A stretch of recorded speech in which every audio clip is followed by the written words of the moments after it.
I've got Nick on with me today, and we are talking, well, essentially, we're answering the all-important question, when is the best time to start in art business? Which is a very, very important question, and a question that I get all the time. And the sort of blanket answer, okay, that works the best is, when is the best time to plant an oak tree? 30 years ago. When is the next best time? Today, okay? Everybody always waits to start their art business when conditions are perfect, right? To start any business, right? And so the comment somebody just left on Instagram, Nick can't see the comments, only I can, but I'm not telling him what that one was. I see him. I see him now. Yeah. Okay. Yeah. Ridiculous.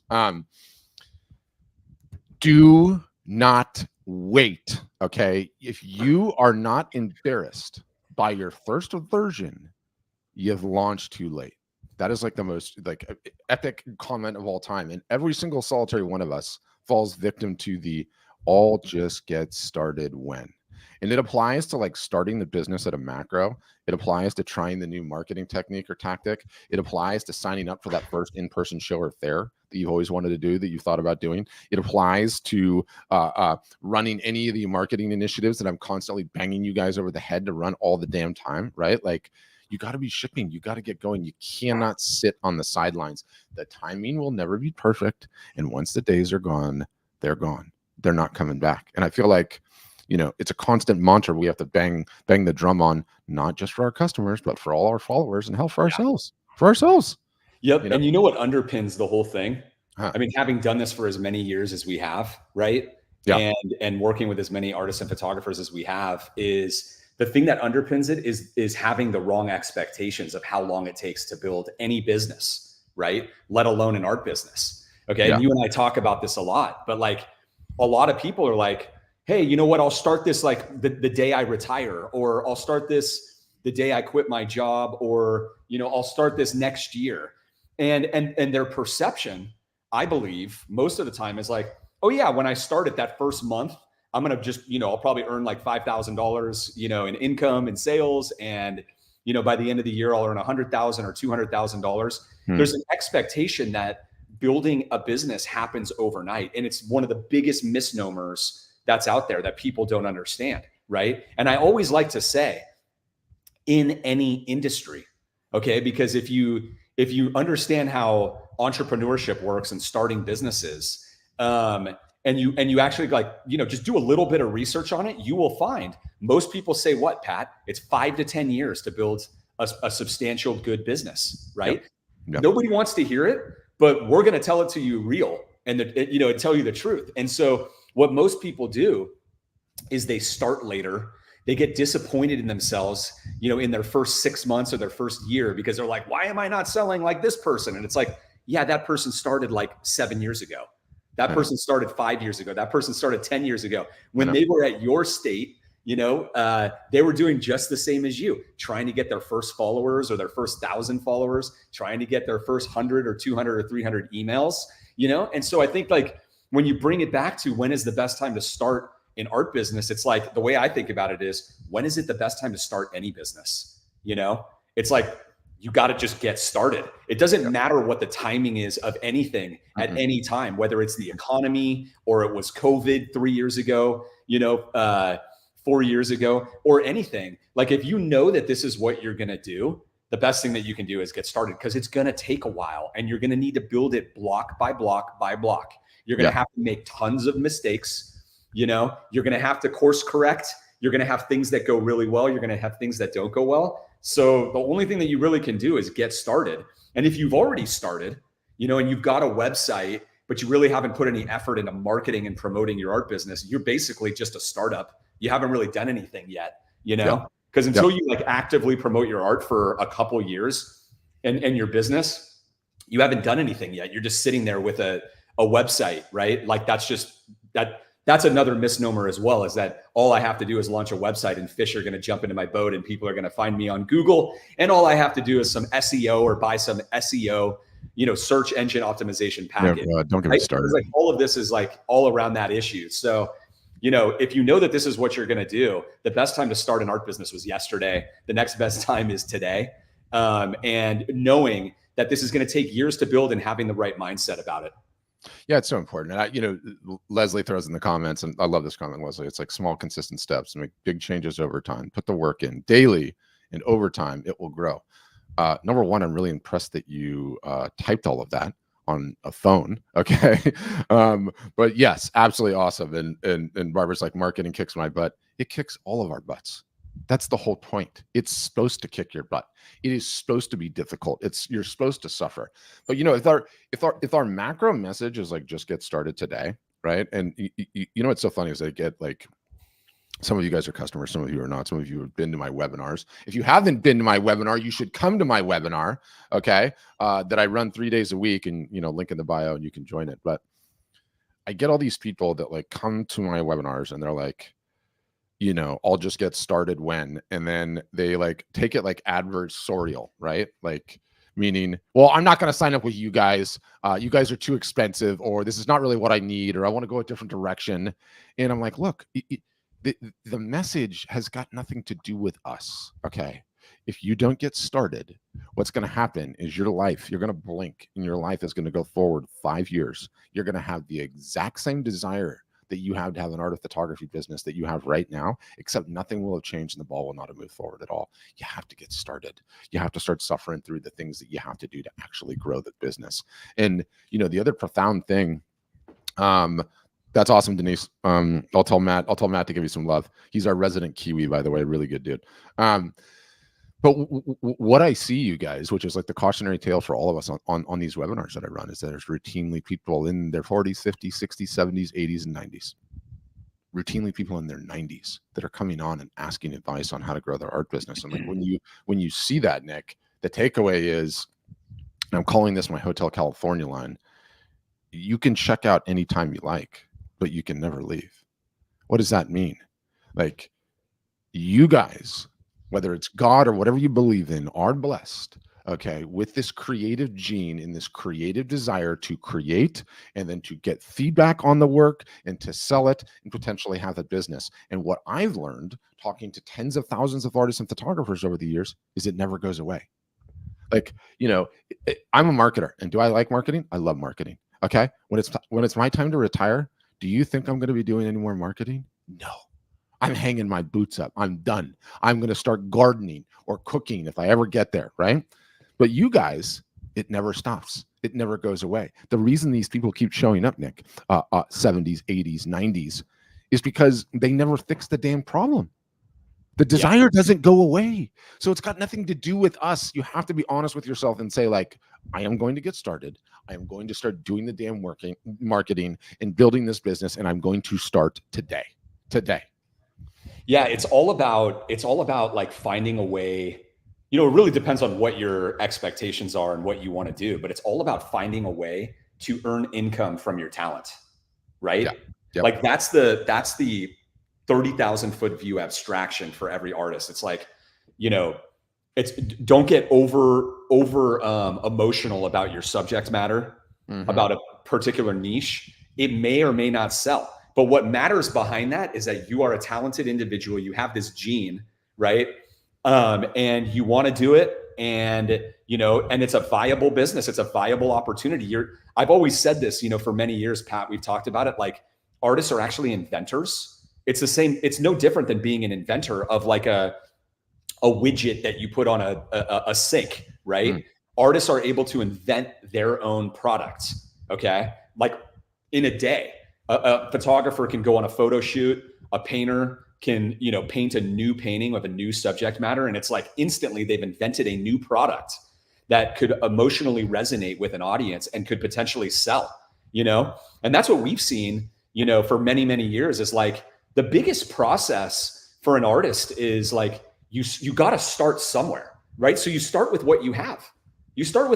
And you get it out there and you got to market it. You got to promote it and market it and get feedback from the market. And then based on what happens from that, like based on what your sales are after a period of time, you make decisions on, okay, this subject matter clearly didn't resonate. Like it didn't take off on social media or anything like that and get me a bunch of new followers and email, grow my email list and all that stuff. maybe I should try a new subject matter. And so you've got this talent behind you. And really, it's just a matter of getting your stuff out there and doing it as quickly as you can so that you can start adjusting once you learn from the market. Because the odds of you being absolutely 100% correct, like right from the get-go, are extremely low. It's like, we hardly know anyone who has done that, right? In other words, what I mean is the very first subject matter that you go to market with is the one that just takes off and gets you $100,000 plus a year in sales, right? That's like the unicorn story. I can't even think of an artist off the top of my head that has actually done that. There's probably one or two that are Art Storefronts members, but I think that's just you don't want to be thinking of yourself in that light. You want to think like the normal path of the most successful artists that we work with and that we know out there is a process of iteration. Okay. So by getting started, you start that clock, and you start getting your work to market, and then you start adjusting based on that. And it's a process. So you got to start that process sometime. And the sooner you start that process, the sooner you're going to get to that, that end point that you're looking for. Yeah, I think, one of the things that's infuriating, right, and that I get all the time, and I read a lot of these emails that you guys send.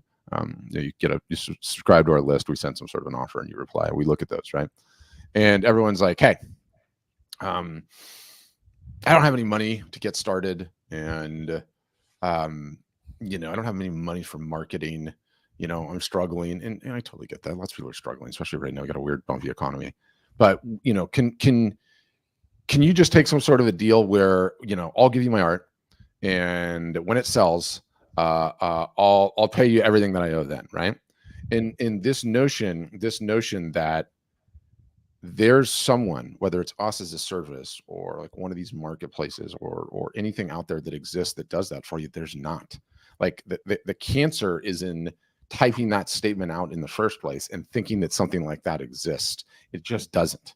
It just doesn't anywhere. It's never worked, right?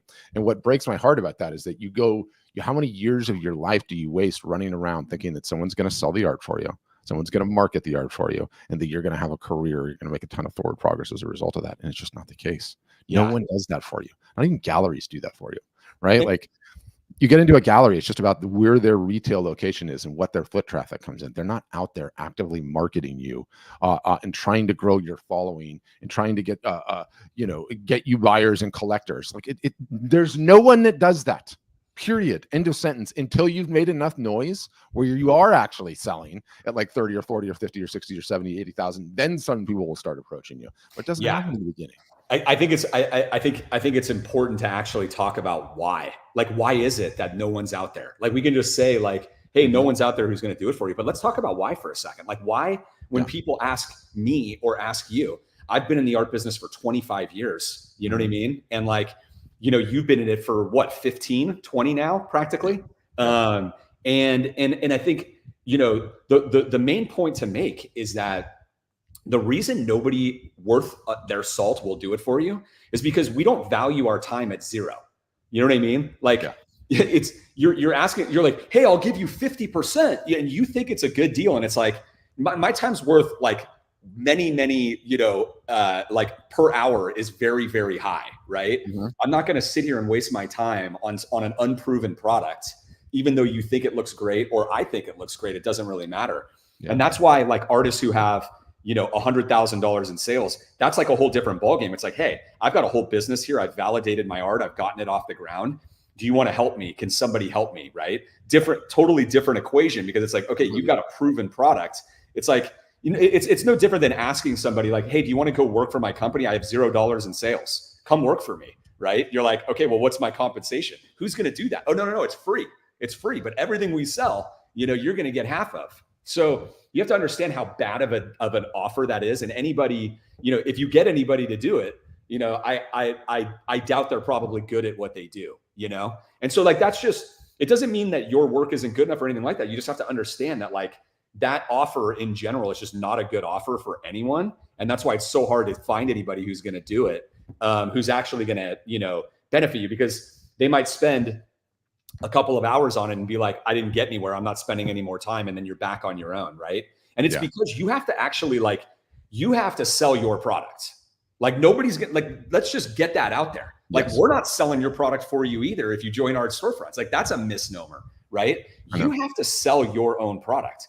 People can empower you and give you the tools and give you the advice. And like, you know, whether it's like the software for the website, helping you with your marketing and getting your message out there. But at the end of the day, it's your product and you own the product. And what I mean by you own it, I mean, you're the creator of the product. The product is what's going to drive the business. Nobody has responsibility for the product except for you. You're the only one creating it. Nobody can create the product for you, right? And so this product has to resonate with an audience at the end of the day. So the subject matter matters. Your ability to build an audience matters, so that when you market to that audience, i.e.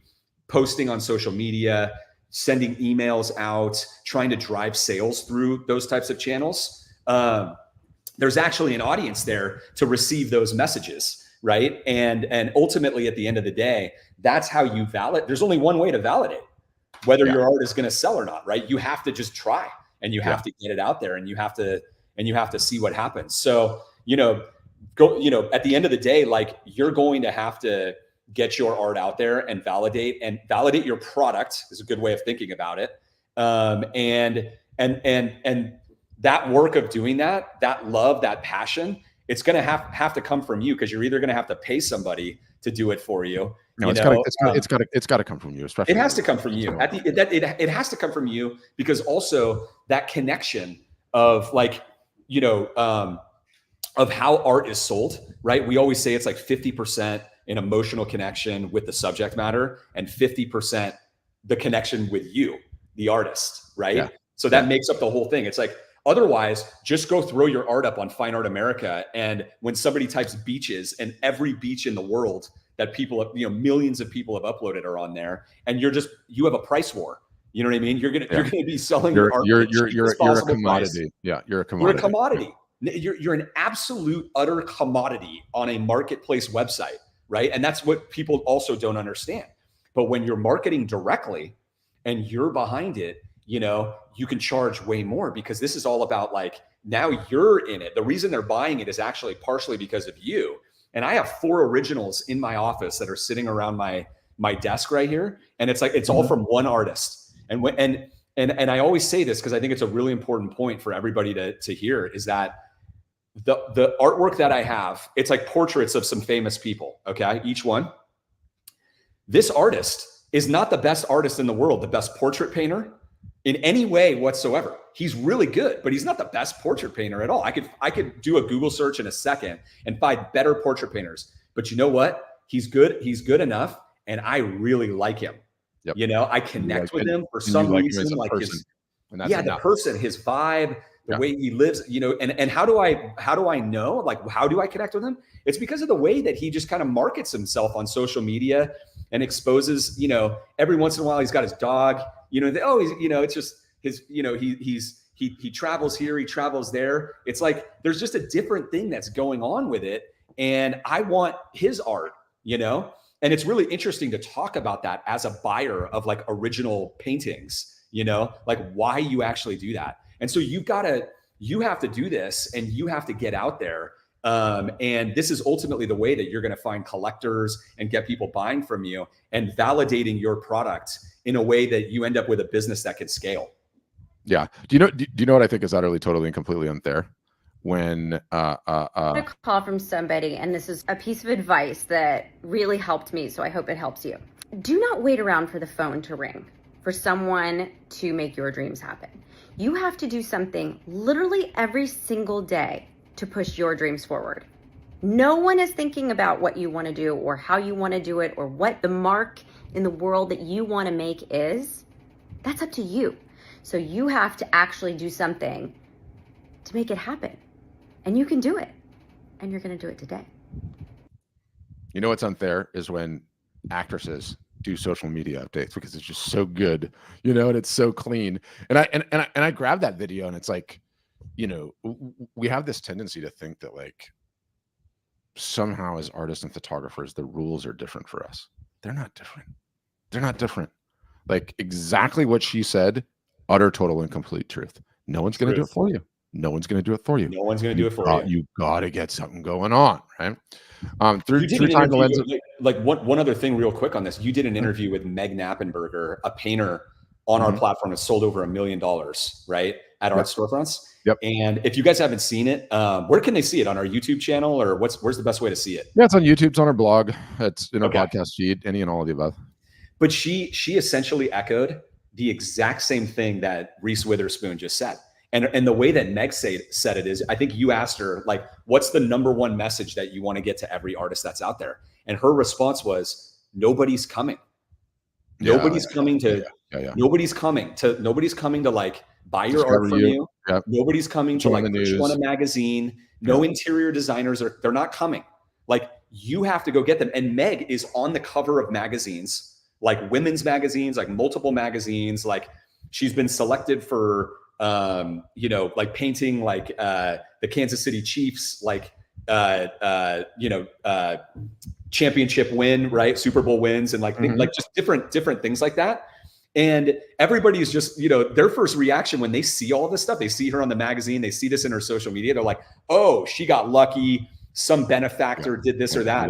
And it's like, and she's on the interview going, I had to hustle to get on that magazine. I was like, I was messaging them. I was trying to make connections. And it's like, you see people on the cover of a magazine and you think like they just received it one day. And it's like, no, she hustled to get on that. She's hustled for everything. And that's the message that she wanted to get across, And I think it's great. I think it's a great message because first of all, it's the truth and everybody needs to know it. But it also just allows you to just get all the nonsense out of your mind as an artist, as an entrepreneur, just going, oh yeah, one day things are just gonna, happen and click and fish are gonna jump in my boat.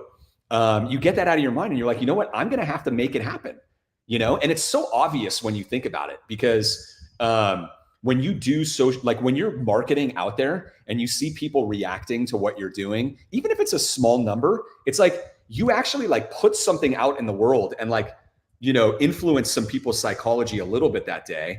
Whether you brighten their day through your art or something like it, but like you got things out there and it's a process of like how much is getting out there, how many people are seeing it, over time. And we see this happen all the time where some people don't have any sales for like a year. And then all of a sudden they get contacted by like a doctor's office or something. And they get an order for like 20 pieces. And they're like, oh my gosh, like I was going to totally give up. And this person just called me and they ordered 20 pieces and they've been following me on social media for a year, right? Surprise, surprise. You were marketing and getting it out there. Who knows what post it was that got them to follow you or that somebody shared or spread. But this is just how it works, right? Pressure over time. Always the case. And that's like the practical message that I think that we need to pound in everyone's head. I can give some reasons why there's never been a better time than right now, which are really, really encouraging. We can talk about that in a second. Quickly, we've got a question. One, Hava, thank you for that comment. Best decision ever joining ASF. I love that flattery. But through the lens of God is essentially asking like, hey, when you post something on Art Storefronts, can you tell the story? Two-part question there. One, we're not a marketplace. It's your website. So we give you a website, but you own it. So being that it's your website, you can do whatever you want through the lens of God. But yeah, I love story. I think story is like one of the most important things that you could possibly include on anything. And it's funny, and I don't think he'll mind me picking on him here. Okay, so Tim, I promise you shouldn't mind. I don't think he's gonna mind. But we have this customer, Tim Lehman. Okay, and he's a big deal, and I'll pull up his social because it's awesome. Because I think he's got 1.1 million followers on Insta, which is crazy, right? What happened to my little thing? Did it derp out? There it is. This is him. He's got 1.1 million followers, right? And it's like, I look at some of the content that he does. There's not a lot of people that can create content like this. Like, look at this. Hey, everybody. Like up in a tree, in nature, trying to get that perfect shot. Just incredible. Line up here in the canopy of the rainforest in Borneo's Gunung Palem National Park. And so why am I showing you that? Like, what everyone else does, okay, is they'll show you the photo of the birds, right? And it's like, okay, we look at this, and here's two scarlet macaws, right? Or is it Scarlet Macaws or Red and Gold? I can't remember. Anyway, 2 Scarlet Macaws, and they're Scarlet Macaws, and it's a beautiful photo, right? But it's also just a photo. There's thousands of photos like this. I mean, I love Tim. I love his work. But then you contemplate through the lens of God what the photo looks like when you're getting, let me just mute the audio. Tim Lehman. When you're getting like portion of the story of how commando he had to go and get that doggone photo, like that is just insane. He's 300 feet up in the canopy wearing camo. He's probably getting his ass bit by all kinds of bugs. Lord only knows. Things are crawling all over him. Ants. You're sweating. It's swampy 80 degrees. And it's like, I would be doing that in my 20s. I mean, Tim's got to be in his late 50s. I ain't doing that in my late 50s, right? Get my ass out of that canopy, put me around the pool, give me an umbrella drink. Like I'm not going down into the weeds. And so the reason I went on that rant is like, I don't think enough artists and photographers tell the story. Like the story is so important. The story is just as important as the artwork, right? And stated another way, like, how many artists and photographers, and Nick can attest about how hard this fries me out. I believe art sales are 50-50. I believe it is 50% the quality of the art, and I believe it is 50% the buyer's relationship with the artist, right? And you heard from Nick a second ago, right? He purchased some work from a portrait artist. Do you know how many portrait artists there are? Do you know how many portrait artists he could have purchased from? He could have done a Google search. He could have said the highest rated. He could have said award winning, right? And found a portrait artist that's potentially better than the portrait artist that he hired to do this work for his office. Why did he do it? Because he has a bond and he has a relationship with this person. He likes the person. Probably had a beer with them, right? Had a couple of conversations. Like it's 50-50. It's not just the artwork. If there is a story behind the artwork, it establishes the value, right? And like, you know, I don't know if you've been to this place. Nick and I are both huge fans of the desert. We both grew up in California, so we all go out to the desert, you know, where they have Coachella, Palm Springs, whatever. There's like this Annenberg, like library, botanical garden, golf course place out there. Have you ever been to this place? It's like a Rancho Mirage or something. Anyway, Tim, who I was just showing off on the screen share, they hired him, okay, to go out to this place and spend 3 or 4 days photographing all the natural wildlife that is now living there as a result of everything that they've put up, all these trees and the whole thing. And you watch this 20-minute show that he did, 20-minute like presentation, where he essentially was like, I mean, how would you call it? Like a content creator, like a video blogger talking about all the things that he had to do.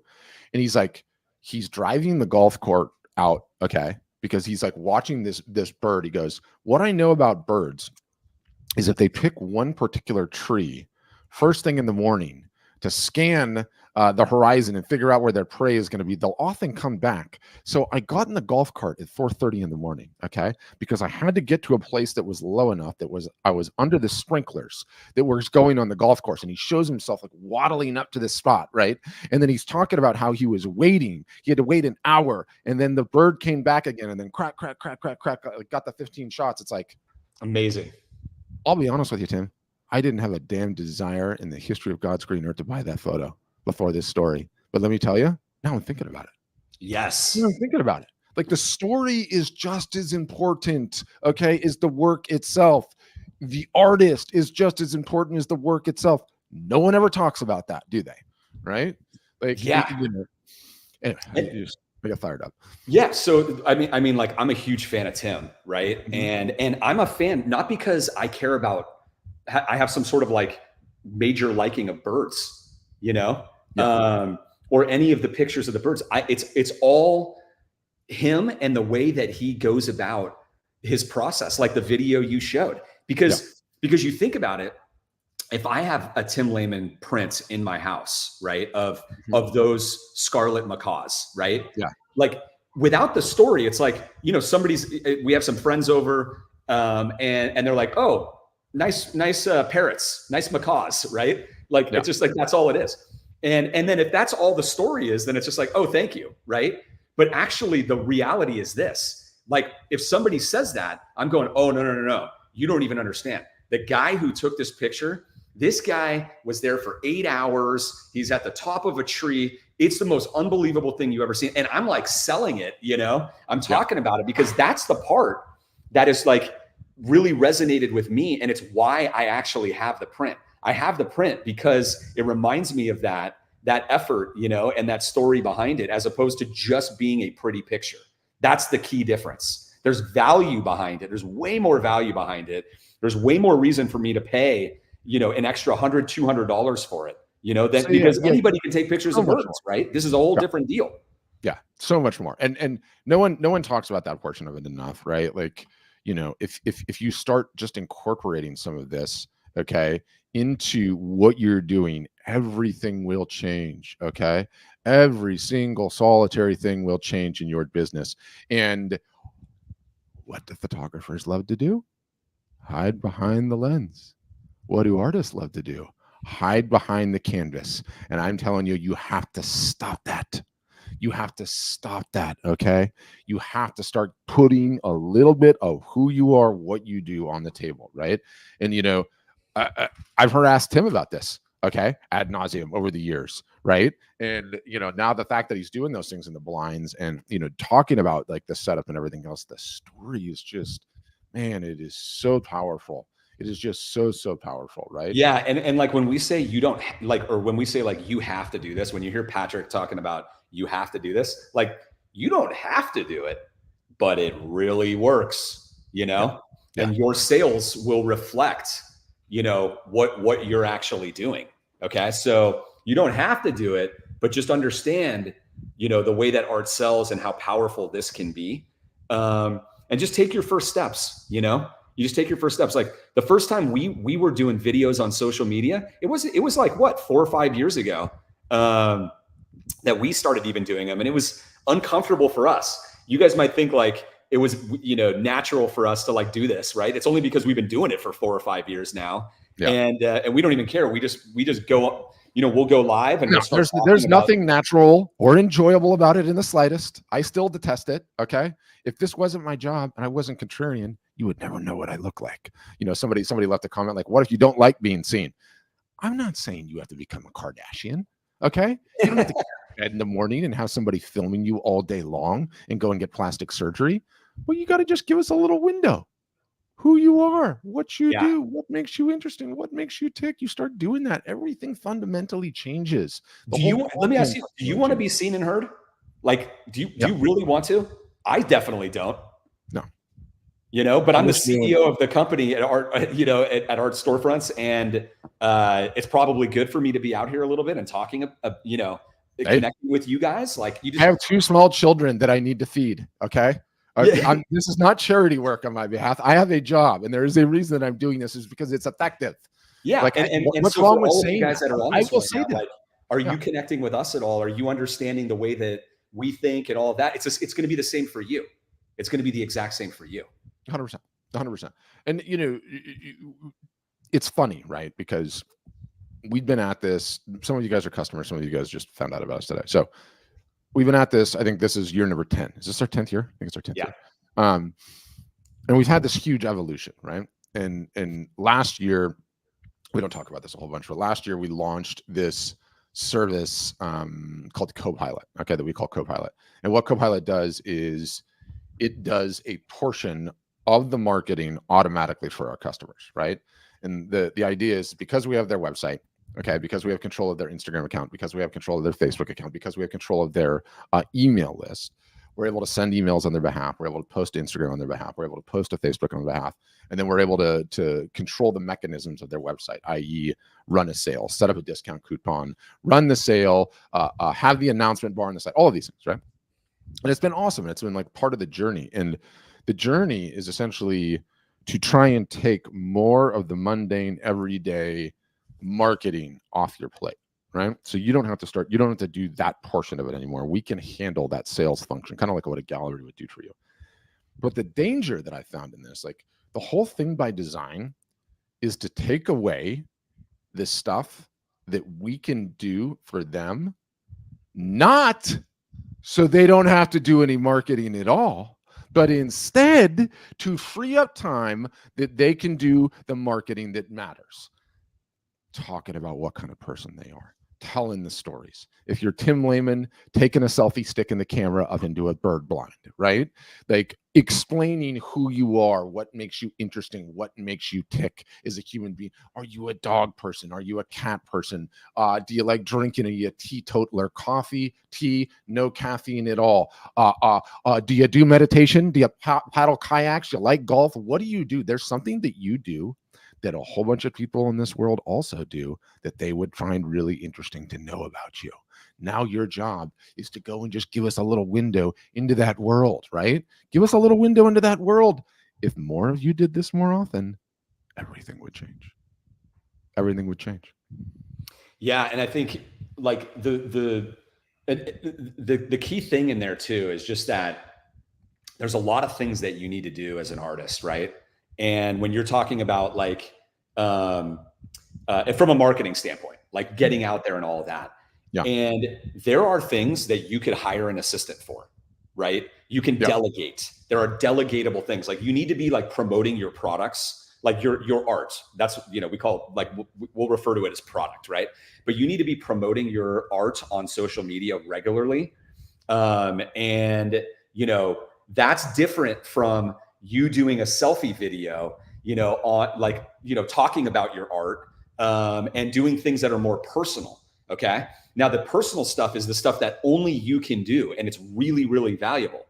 But if you have to do all of this different stuff, it can kind of be overwhelming. Right. So, what Patrick is talking about is one of our services. Like we try to take that mundane stuff off your plate at a really, really budget friendly, low cost, like doing 30 different social media posts a month or something like that, 15 or 30, depending on what it is of emails too. In various ways. What's that? Emails too. Yeah. Emails, all of that, right? Like all the stuff that can be taken off your plate so that you actually do the high value things, right? Not to make it so that you're like, hey, I got all this marketing going on. I don't have to do anything. I can just sit back. It's like, no. You are always the CEO of your own business, right? Mm-hmm. Like you have to run your business. You have to get your art like out there and selling, right? You can use tools, you can use people to help you, but you are at the head of it at the end of the day. And so you can't not do those things. The point is to leverage tools and anything that you can in order to make it so that you have the time to do the things that actually matter, to do the things that actually give you leverage. In other words, when you do that activity, it's like a very like high return on investment activity or high value activity. For example, when you guys are painting or you're creating or you're shooting, whatever it is, whatever type of artist that you are, your like dollars per hour is like, it's like paying yourself $1,000 an hour, right? Mm. Even though you may not have sold that piece yet, like creating a new product that has the potential to sell a lot is a very high leverage activity for you to do. You cannot delegate it. Nobody else can do it. But sending an email out to your email list, right? A marketing email that might be around like a Black Friday sale or what just happened, the Valentine's Day. The Valentine's Day and what's coming up right now, which is a huge deal. Mother's Day is right around the corner. Like this is a huge art selling holiday, and then you've got Father's Day right after it. So everybody who's, if you're thinking about what you should be thinking about next in terms of marketing, it's getting your situation all dialed in so you can take advantage of Mother's Day coming up. Oh, and Easter as well. How am I forgetting Easter? So you've got this successive 3 holidays here that are really big art selling holidays. Okay. But that's the whole point, right? Like what do you need to do as an artist so you're not overwhelmed and bogged down with things that you really don't need to be doing? You could hire somebody else to do, have an assistant for, or whatever. I realize that that's an expensive way of doing it. That's why we've come up with our own solution. And just to reiterate again, we're not trying to sell our own solution here. So don't even think like we're not trying to convince you to buy it. We want to give you guys general advice when you're on these things and help you guys all out. But it's more important to understand the concept behind all of this, right? Are you spending your time right now on high leverage activities, or are you bogged down like making edits to your website, moving this image into this gallery and this category, and just stuff that just is it's meaningless. It's not going to move you forward. Are you you're not building your audience. You're not adding significant amount of followers every day or every month. You're just bogged down with this other stuff that's just kind of moving you laterally rather than moving you up and to the right. Yeah, it's very, very important advice. And like, one of we're sort of pivoting to some sales advice from Copilot to sales advice, but pretty much everyone that's listening to this, okay, can within reason, if you're super remote, then maybe it's not so easy, but pretty much anyone within reach can make it into either a Home Depot or a Walmart or a Target, and check out what's on the floor there, right? And when you do that, you see what retailers that are some of the biggest retailers in the world do. And what you notice is that like they'll January 3rd, the Valentine's Day stuff gets set up in Target. It's unbelievable. Yeah. Right now, the Easter stuff is getting set up in both of them. Right now, also concurrently, the Mother's Day stuff is getting set up in both of them. And you realize that like all the top retailers in the world have been doing this so long, they have the calendar with a completely different set of dates on it than you do, because they know how long it takes you to get your ducks in a row, make a purchase decision, buy a thing, and be ready for whatever the holiday is, right? And it's way, way ahead of time. It's like way, way, way ahead of time of what you think it is. And like one of the interesting challenges that I put on my customers, put on myself, is like, because I hate going into retail stores, period. If I could live my life without ever going into one again, I would do it. Especially because I have small kids and they take me to the cleaners every time I go into these places, but I digress. The point of going in there now is you get to see how far ahead of time these retailers think and how quickly they move this new stuff into the shop. And that is an indication that you need to be doing the exact same thing, because what happens when they do it is, number one, all the thousands of people that are going in and out of there are exposed to it. But number two, right the minute that stuff gets moved into their shop, their advertising budgets, as well as everyone else's advertising budgets, kick in. Okay. And so your job as artists or photographers, and this is what Copilot brought on this idea, is like, you need to be running sales that water ski behind that holiday exactly when the biggest in retail are launching their sales. And when you do that, all the rest of us that are bombarded with this message, oh my gosh, Valentine's Day is coming. Oh my gosh, Mother's Day is coming. Oh my gosh, Easter's coming. It puts us into buying mode. And then boom, there was your email. There was your social media update. Oh my gosh, they've got something for it. And they go and purchase, right? And God, such an important. I've got to do we have to do like a dedicated podcast episode on how important this is and the psychology of this. And it's like, they never had these classes in art school. They never had these classes in photography school, right? They never taught you that, oh, by the way, just because you have a creative talent doesn't mean you don't have to learn the rules of business and commerce.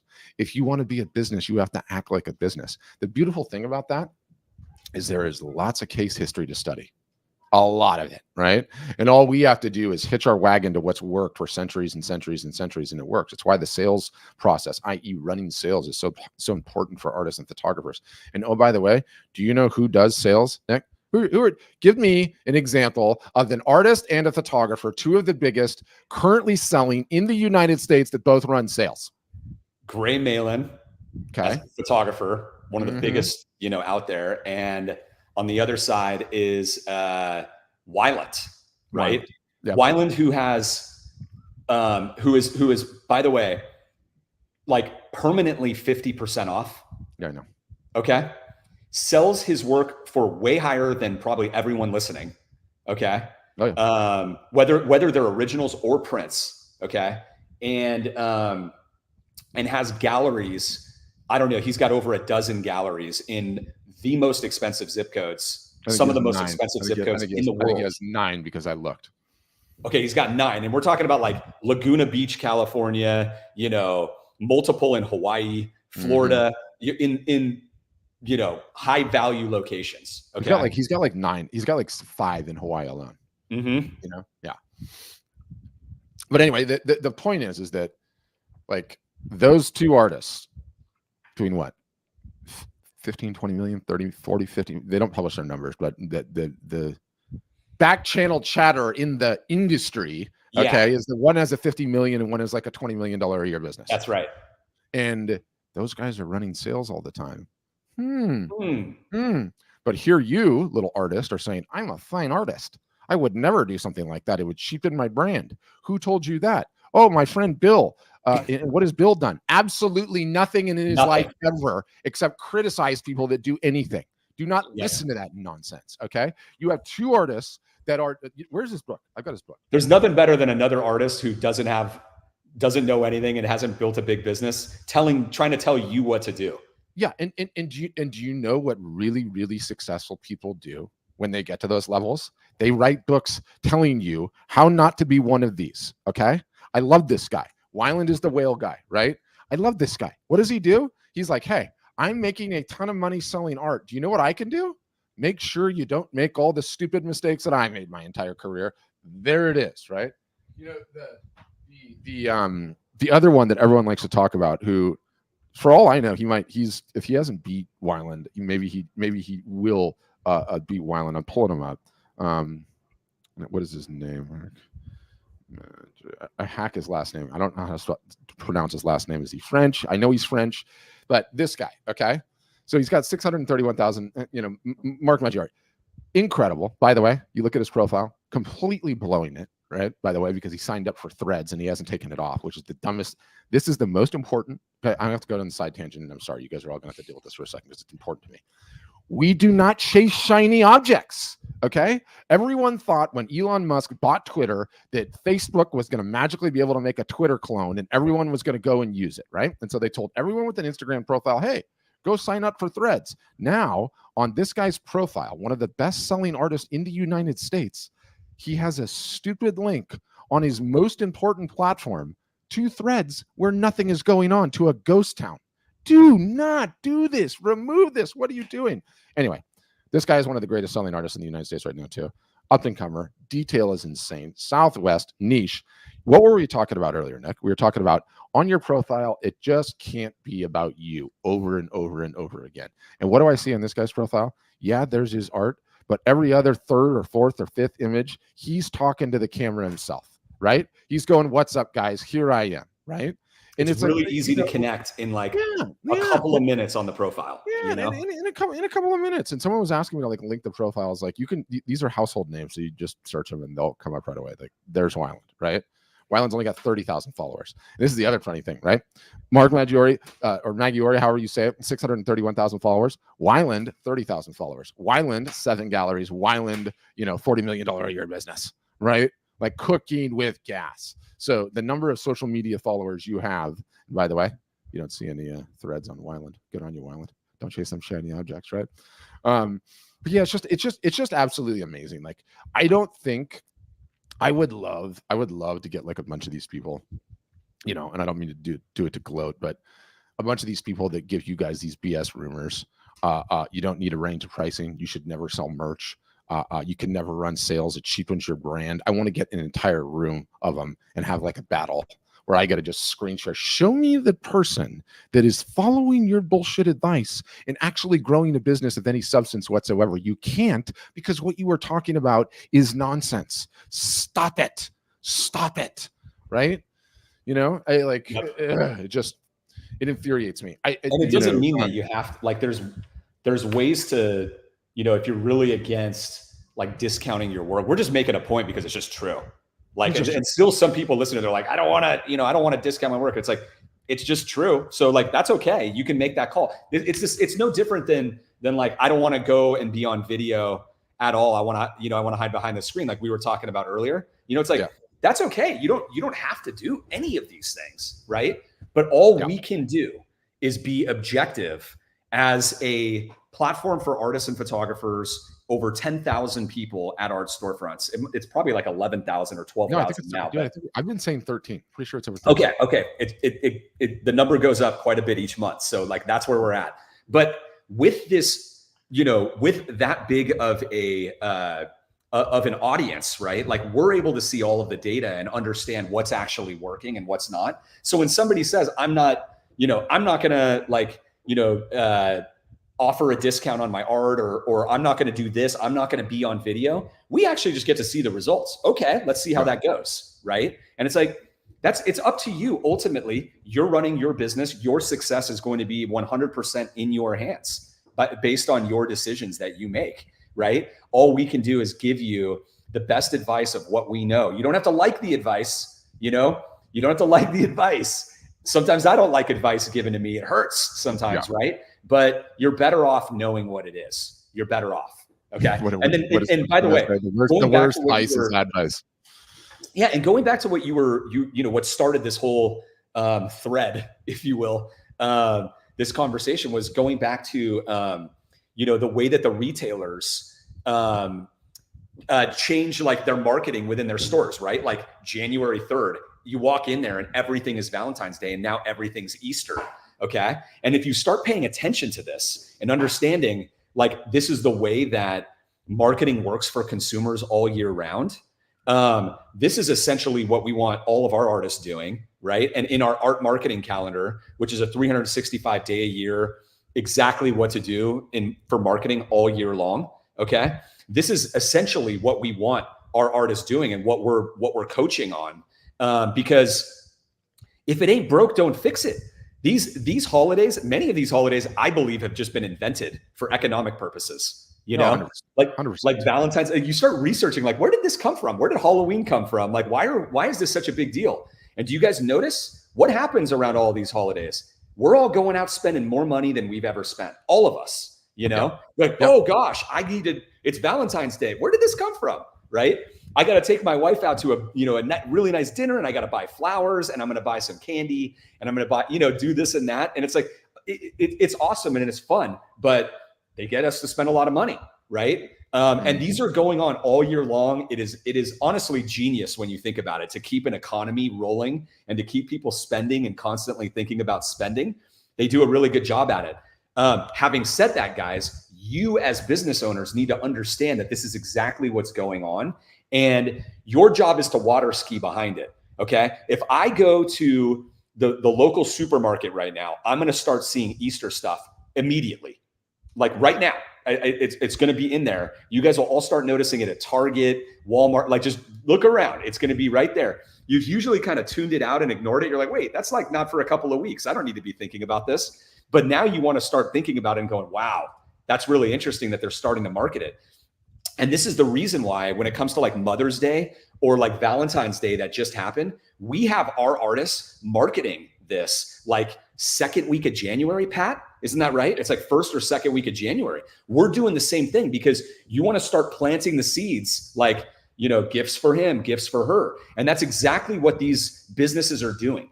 It's exactly what they're doing.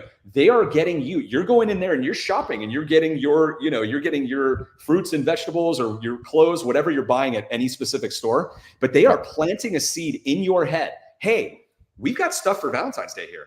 We've got stuff for Easter. I know you're not going to buy it today, but when you go to think about buying it, you're going to remember that you saw that this stuff was here.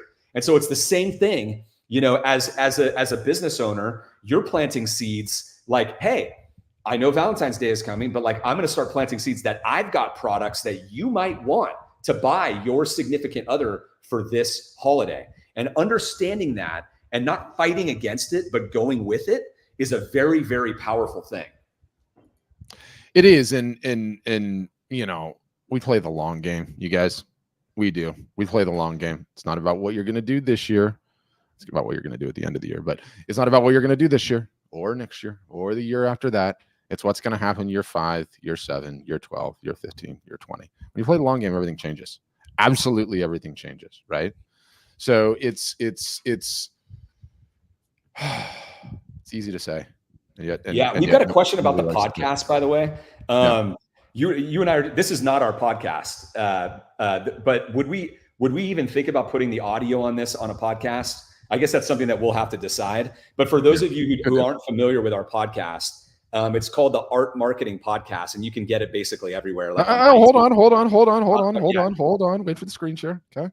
You guys, this is totally new.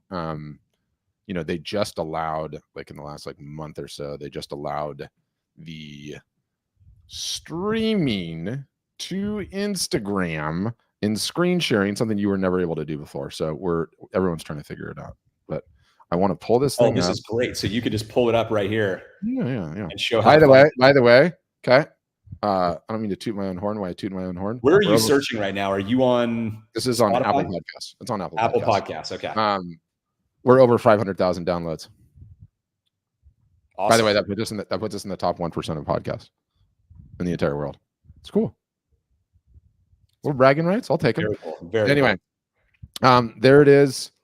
Over 215 ratings on Apple Podcasts, but it's here. That's a great one. You guys, that's a great one right there that you can see like in the title, it says finishing off your December strong. So we're always trying to talk about like, you know, the high level of what you should be thinking about strategically for selling art, like right now, like meaning in the next couple of weeks and months. Yeah. Right there, we were preparing everybody for January. And then the next one you see on there, asymmetry of the art business. That is a very, very important topic. It's very uplifting. I highly recommend that you guys check that out. Do you see this comment on YouTube? I heard that an artist shouldn't self-promote. Is that true? I heard it in a fine art video. Yeah, that's not true. That's the stuff. Who told you that? Yeah, it's like, that's where we're going. Let me know where they are. I'm going to show up at their house. I'm gonna have words. Right. That's the equivalent of saying. That's the equivalent of saying like an entrepreneur should not promote their business. Yeah. There's no. The answer is stop listening to that person. Yes. And quite frankly, block them. And James, you don't want any information from that person ever again. It flies in the face of everything that is out there. Not an opinion. Ask any successful artist, right? A group of them, and you will find out what has made them successful. Yeah, and we've talked about it. We're not picking on you. I am actually going to end this, get in the car, pick up Nick, and you tell us where this person is. Okay, we will show up at their house. We will show up at their house. He's like, yeah, it didn't make sense. Well, one of the and thank you for that comment, James. But it's like you and I for years, like if you could go back to like some of our YouTube videos or podcasts from years ago, you know, and this is one of the most frustrating things because I've been in the art business for 25 years now, right? And it's like there was a point in time where you and I had a conversation. I can't remember when it was. I think it was probably like 5 years ago, where I said to you, I said, Pat, like who are these people that are giving the artists that are coming into art storefronts this horrible information, you know? And you and I talked about like the origin of the starving artist problem and how it's being perpetuated, you know, by people giving the worst advice out there. And it was enough to where like artists coming into our platform, it's like a pattern. It's not just like one person. It's just every day we have multiple people coming in saying, I heard I should be buying search engine optimization so I can search engine optimize on Google. What do you think about that? I heard I should be buying a list. There's a magic list of buyers and collectors out there. I should be buying an email list, like all of these different things, right? I should never, ever be discounting my work. It'll cheapen me. You know, now here's another, like artists should not self-promote. Okay. It's like all of these different things that we're like, who is saying this? Start giving us the names because we just want to know, like, where is this, let's go ask them what has this person ever done? Have they ever built an art business? Have they ever worked with artists and understand how art businesses get built? Because there's literally no evidence for any of it. And it's taking people in the complete wrong directions in their life, literally ruining their art careers in some cases. And it's got to stop.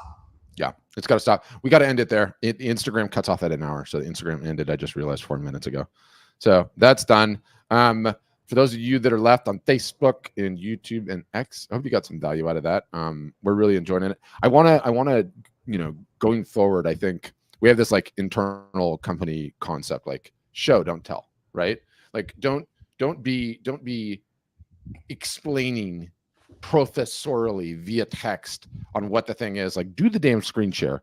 Are you guys getting value out of the screen shares? Is that better for you when we can actually like pull up the actual profile and like look at it and scroll through things?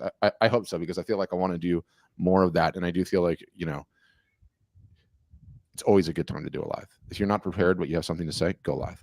But if you can get some receipts and some videos and you and I do a little homework, have some ammo ready to go, I think that's even better, right? And I think that's even more compelling product. So I do want to shoot to do that in the future. But thanks everyone that was listening.